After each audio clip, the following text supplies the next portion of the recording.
வணக்கம். தாய் கொடுத்த தாய்ப்பாலுக்கு வணக்கம். என் தாய்க்கே தமிழ் கொடுத்த தமிழ் பாலுக்கு வணக்கம். மொழி அப்படிங்கிறதுல தமிழ் வேறு, மொழி வேறு, சமஸ்கிருதம் வேறு கிடையாது. மூணும் ஒண்ணுதான். அதை எப்படி கண்டுபிடிக்கணும்னா பேர் சொல்ல வச்சுதான் கண்டுபிடிக்கணும். நரேந்திர மோடி ஐயா உலகம் ஃபுல்லா போய் தமிழ் தான் மூத்த மொழி, தமிழ் தான் மூத்த மொழி அப்படின்னு சொல்றாரு ஐயா. ஆனா அவரும் தமிழர் தான், நரேந்திர மோடி ஐயாவும் தமிழர் தான். அது எப்படி கண்டுபிடிக்கணும் அப்படின்னா அவரோட பேரை வச்சே கண்டுபிடிச்சிடலாம். ஏன்னா ஹிந்தி தெரிஞ்சாதான் தமிழுக்கு அர்த்தம் சொல்ல முடியும். சமஸ்கிருதம் தான் நம்ம பேசிட்டு இருக்கோம், அவங்க ஹிந்தியில பேசிட்டு இருக்காங்க, அவ்வளவுதான். இப்போ அவர் பேர்ல என்னென்ன தமிழ் சொல்லலாம் இருக்குன்னு பாருங்க. நரேந்திர தாமோதரதாஸ் மோடி அப்படிங்கிற பேரை பகுதி விகுதி அடிப்படையில பிரிச்சோம் அப்படின்னா நர் கூட்டல் இந்திர கூட்டல் தாமோ கூட்டல் தர கூட்டல் தாஸ் கூட்டல் மோடி, நரேந்திர தாமோதரதாஸ் மோடி. அதை எப்படி எழுதணும் அப்படின்னா அதை அப்படியே பிரிச்சுட்டு அப்படியே லைனா எழுதிடணும். நர் அப்படிங்கிற விகுதி வந்துட்டா இப்போ ஓட்டு, ஓட்டுநர் வந்துட்டா இப்ப எந்திர, எந்திரம், வந்ததாமோ, இப்ப வந்ததாமோ பேராயிட்டா தரம்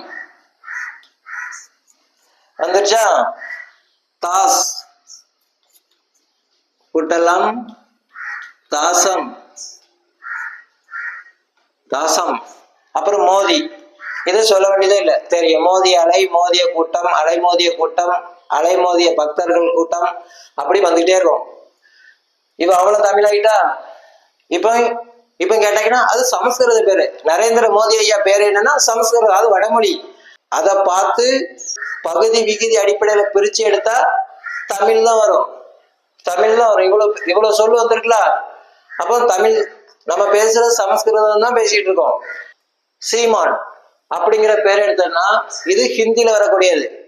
பகுப்பதம் ஹிந்தியில வரக்கூடியது. இந்த ஹிந்தி அந்நிய மொழி, சமஸ்கிருதம் வடமொழி அப்படின்னு மொழி வரி பிடிச்சவன் எல்லாம் ஹிந்தியிலே பேர் வச்சுக்கிடுவான்.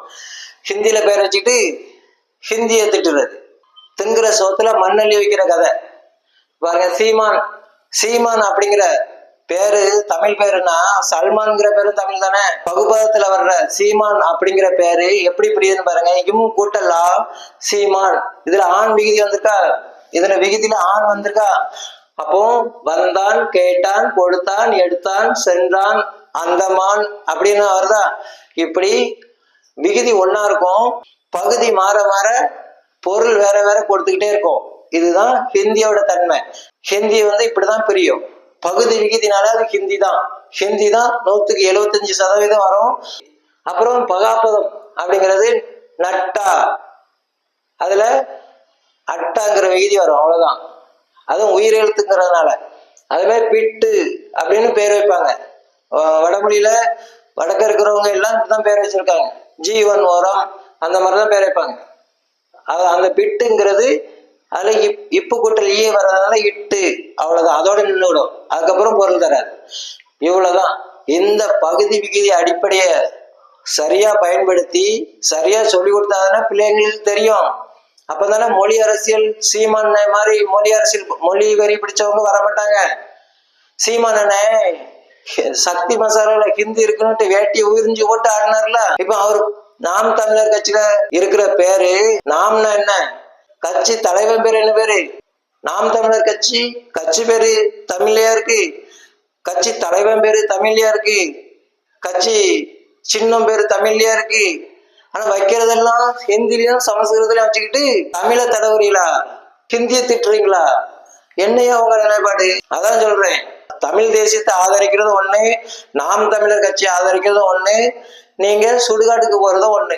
தமிழ் தேசியத்தை ஆதரிச்சீங்கன்னா நேரா அது சுடுகாட்டுல கொண்டுதான் நிப்பாட்டும். அதோட வேலையே அதான். இந்த மொழி வரி பிடிச்சவங்ககிட்ட கொஞ்சம் கவனமா இருங்க அப்படின்னு நான் அந்த பதிவு மூலமா கேட்டுக்கிறேன். அதே போல இலக்கணத்தையும் மாத்தி அமைக்கணும் அப்படிங்கிறதையும் கேட்டுக்கிறேன். தர்மத்தின் வாழ்வுதனை சூது கவும் பின் இறுதியில் தர்மமே வெல்லும். ஜெய்ஹிந்த்.